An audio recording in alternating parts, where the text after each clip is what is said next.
Good morning students. आज के इस पीरियड में हम डिस्कस करने जा रहे हैं वॉइस। ओके, तो आप समझिए वॉइस होता क्या है। वॉइस वॉइस को हिंदी में हम वाच्य कहते हैं, हिंदी में कहते हैं वाच्य। ठीक है, अब वॉइस की जरूरत क्यों पड़ी है हमें सीखने की। वॉइस एक्चुअल क्या है, कुछ सेंटेंसेस ऐसे हैं जो एक्टिव वॉइस नहीं, हम पैसिव वॉइस में ही बोल सकते हैं उन सेंटेंसेस को, इसलिए इसको सीखना ज़रूरी हो गया। ये स्पोकन इंग्लिश है या कोई हमारा और है, कोई एग्जाम्स है, उसमें सब में एक इम्पोर्टेंट टॉपिक है। ठीक है, तो सबसे पहले हम डिस्कस करने जा रहे हैं इसकी definition. Voice voice is a form of verb. Voice क्या है, क्रिया का एक रूप है। इन ए सेंटेंस, किसी वाक्य के अंदर, विच इंडिकेट्स, जो ये दर्शाता है, वेदर की द सब्जेक्ट डज समथिंग, कर्ता कुछ काम करता है, और या something is done to the subject. यानी कि जो वॉइस है यह क्रिया का वह रूप है जो यह दर्शाता है कि सब्जेक्ट, कर्ता खुद कुछ काम करता है या कर्ता के लिए कुछ किया जाता है। फिर से मैं पढ़ रहा हूँ। Voice is a form of verb in a sentence which indicates whether the subject does something or something is done to the subject. Okay,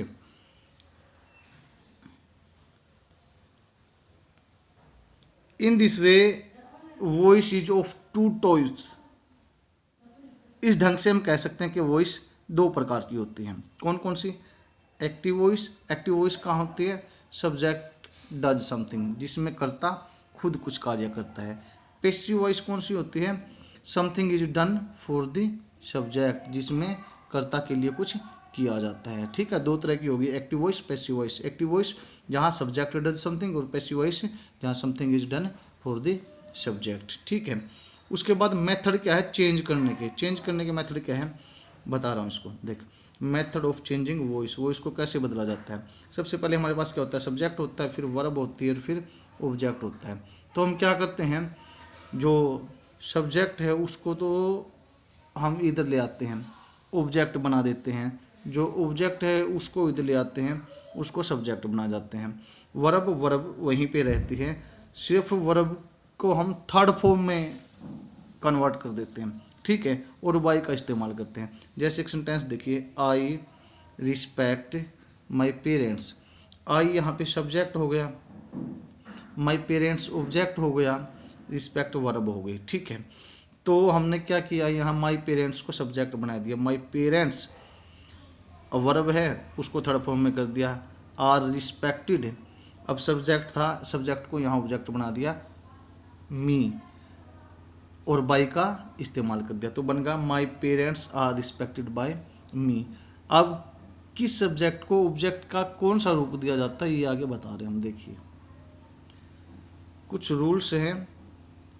rule क्या है इसके, object of the verb becomes subject and subject of the verb becomes object. जो subject है वो object बन जाता है, यानी कि जो करता है वो कर्म बन जाता है, और जो कर्म है वो कर्ता बन जाता है।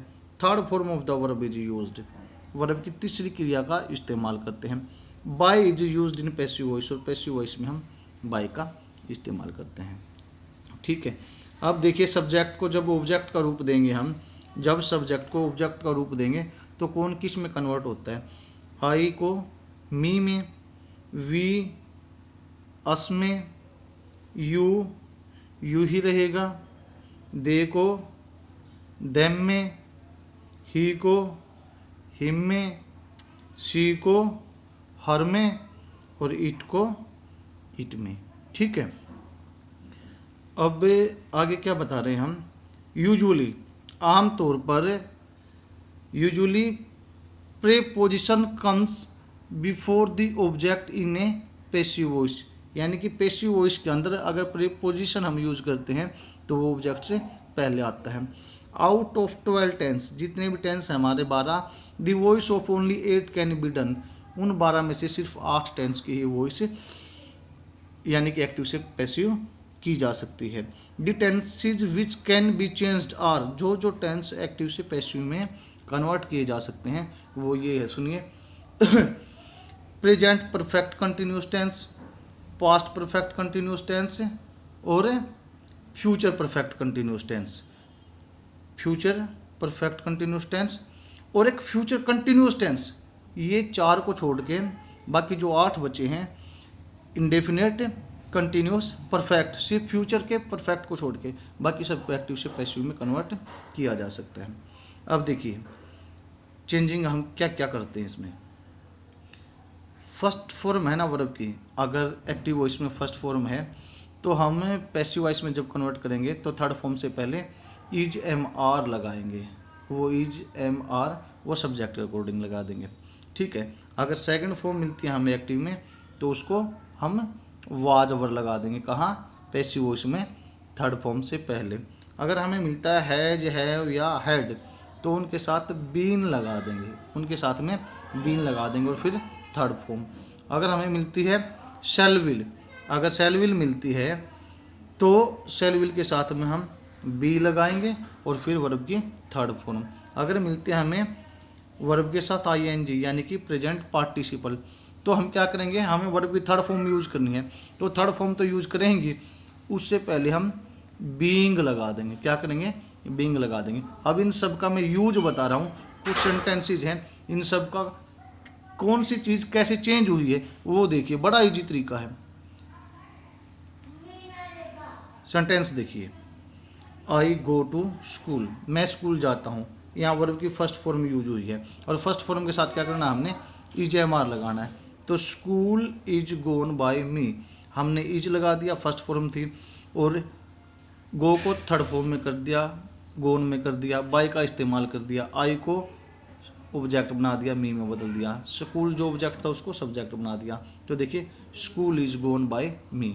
सेकंड देखिए, I am going to school, यहाँ देखिए आई एन जी लगी है, ठीक है। तो हमें क्या करना है, थर्ड फॉर्म लगानी है, लेकिन आई एन जी की जगह क्या करेंगे, हम बीइंग लगा देंगे। देखिए वही पैटर्न रहेगा, स्कूल को सब्जेक्ट बना दिया स्कूल, इज एम आर में से इज आएगा इसके subject according is, I N G को हटा के बीइंग लगा दिया, वर्ब की थर्ड फॉर्म गोन लगा दी, बाय का इस्तेमाल कर दिया और आई को ऑब्जेक्ट में मी में बना दिया। I am going to school इसका पैसिव वॉइस बना दिया, school is being gone by me. अब देखिए थर्ड और fourth sentence, I have gone to school, मैं स्कूल जा चुका हूँ। अब देखो हमने बताया है जो हैव हैड के साथ बीन लगाना है, वही पैटर्न, स्कूल को सब्जेक्ट बना दिया school has, school has been gone by me. तो हमने क्या किया है, हैव के साथ बीन लगा दिया और वर्ब की थर्ड फॉर्म और बाय का प्रयोग, ठीक है। अब आगे देखिए, आई वेंट टू स्कूल, अब वेंट क्या है, सेकंड फॉर्म है, तो सेकंड फॉर्म थी तो हमने बताया था कि वाज या वर का इस्तेमाल करना है, तो school was gone by me. अब नेक्स्ट सेंटेंस देखिए, I was going to school, इसमें क्या है, वाज वर से तो वाज वर ही यूज होगा, सिर्फ आई एन जी को हटा के हमें बीइंग लगाना है, वही पैटर्न है, school was being gone by me. Next है, I had gone to school, के मैं स्कूल जा चुका था, अब हैज हैव हैड उसके साथ बीन लगाना है, वही सेम है, school had been gone by me, had के साथ क्या किया, बीन प्लस कर दिया, ठीक है। अब I will go to school, मैं स्कूल जाऊंगा, अब हमने क्या किया था, शैल विल के साथ बी लगाना है, प्लस बी कर देना, वही school will be gone by me, school मेरे द्वारा जा जाएगा, ठीक है। नेक्स्ट है, I will have gone to school, मैं स्कूल जा चुका होऊंगा, फ्यूचर परफेक्ट है, तो क्या करना है, वही हैज हैव के साथ बीन लगाना है, शैल विल से शैल विल ही रहेगा। School will have been gone by me, school में मेरे द्वारा जाया जा चुका होगा, ठीक है। अब सम टाइप्स ऑफ सेंटेंसेज, कुछ सेंटेंस है उनकी प्रैक्टिस करते हैं हम। देखिए वो जो अब सेंटेंस किए थे हमने 8, वो 8 टेंस के अकॉर्डिंग किए थे, जो 8 टेंस एक्टिव से पैसिव में कन्वर्ट किए जा सकते हैं, ठीक है। वो इसमें टेंस चेंज नहीं होता, टेंस वही रहता है जो एक्टिव वॉइस में होता है और पैसिव वॉइस में भी वही होता है, ठीक है। उसका बोलने का ढंग बदल दिया जाता है, ठीक है। अब some other types of sentence, कुछ और सेंटेंस होते हैं जिनको हम पैसिव में करते हैं, वो कैसे, जैसे हेल्प मी प्लीज, कृपया मेरी मदद कीजिए, तो क्या करते हैं हम, जहाँ रिक्वेस्ट कर रखी हो तो रिक्वेस्टेड टू, जहाँ ऑर्डर दे रखा है ऑर्डर टू, जहाँ हमने प्रेयर कर रखी हो प्रेड, और जहाँ किसी चीज़ की मनाही कर रखी हो वहाँ पे फॉरबिडन टू, इस तरह से करते। तो या हेल्प मी प्लीज, या हमने रिक्वेस्ट की थी तो you are requested to help me. Get out, ये अब क्या है, ऑर्डर हो गया, तो लिखेंगे you are ordered to get out. अब देखो जहाँ पे सजेशन है या एडवाइस है, तो उसके अकॉर्डिंग ही हम सजेस्टेड या एडवाइज्ड किया जाएगा। रिस्पेक्ट योर एल्डर, ठीक है ना, एडवाइस है तो you are advised to respect your elder. You are advised, you are ordered, you are requested, इनके साथ टू लगा के सेम सेंटेंस को लिख देंगे। डोंट स्पीट हेयर, यहाँ मत थूकिए, इसमें क्या है, मनाही है, तो फॉरबिडन लगाएंगे हम। You are forbidden to spit here, यहाँ थूकने के लिए आपको मनाही है। डोंट स्टैंड हेयर, वो भी सेम ही सेंटेंस हो गया, इसमें भी मनाही की, तो क्या करेंगे, you are forbidden to stand here. Don't को हटा देंगे, जब हमें फॉरबिडन लिखना है तो हम क्या है, डोंट को रिमूव कर देंगे, ठीक है। अब वो सेंटेंस देखिए जिसमें लेट आता है, लेट इज का, वो सेंटेंस देखिए जिसमें लेट आता है। दो फार्मूले हैं, इनको याद करिए, बिल्कुल ईजी हैं।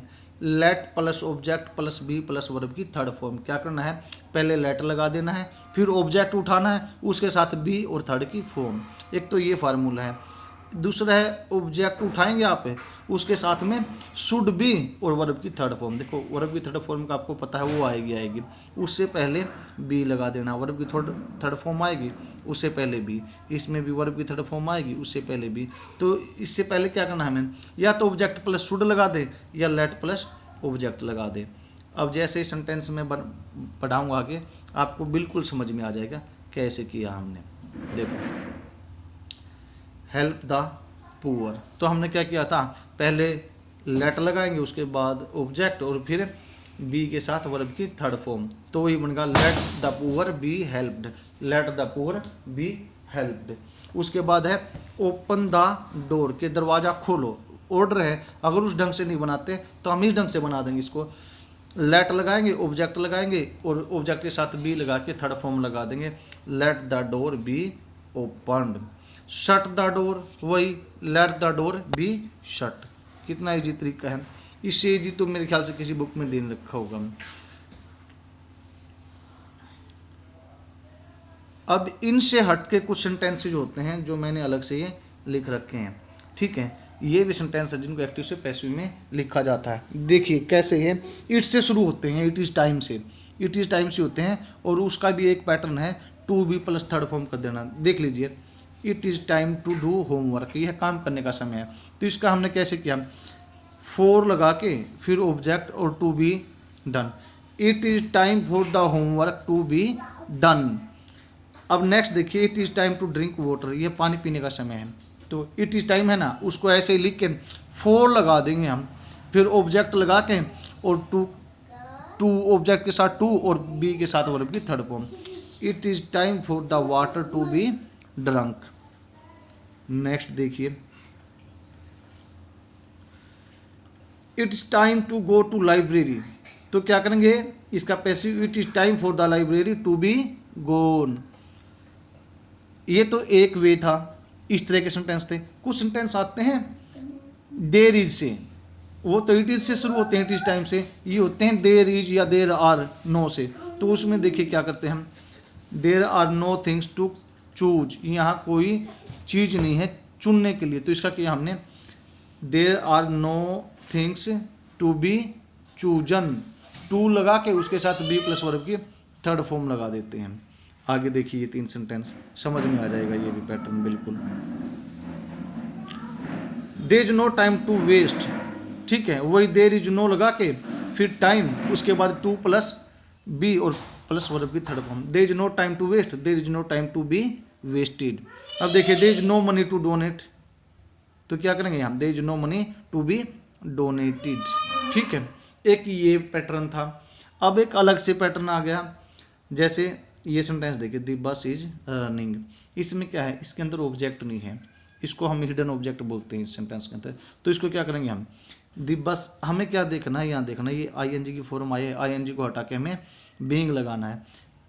The bus is being run, बस इज बीइंग रन, बस को दौड़ाया जाता है। एक तो बस दौड़ती है, तो दौड़ती अपने आप नहीं, उसको कोई दौड़ाता रहे हुए, तो इसको बनाएंगे the bus is being run. ठीक है। द व्हीट इज ग्राइंडिंग, गेहूं पीसा जा रहा है। अब पीसा जा रहा है, अपने आप थोड़ी ना पीस रहा है, गेहूं को पीसा जा रहा है, यह गेहूं पीस रहा है। द व्हीट इज ग्राइंडिंग, और इसका बना है हमने, गेहूं को पीसा जा रहा है। The wheat is being grounded, wheat को, गेहूं को पीसा जा रहा है। तो हमें क्या चाहिए, आईएनजी की फॉर्म देख के इसको हटा के बीइंग लगा दिया और वर्ब की थर्ड फॉर्म बना दी। ठीक है फ्रेंड्स, ये 5-6 टाइप के होते हैं वॉइस, ये मैंने करा दिए हैं। एक्चुअली में ये 8th क्लास के कराए थे, मैंने जब बच्चों को कराए थे तो बच्चे 1-2 बार की प्रैक्टिस के बाद पूरे के पूरे सीख गए हैं। ठीक है, अगर आपको भी वॉइस का जो झमेला था, अगर उसको समझना है, निकलना है, तो 1-2 बार इस वीडियो को देख लीजिए और इसको नोट कर लीजिए। ठीक है, वो हिसाब सीख जाएंगे।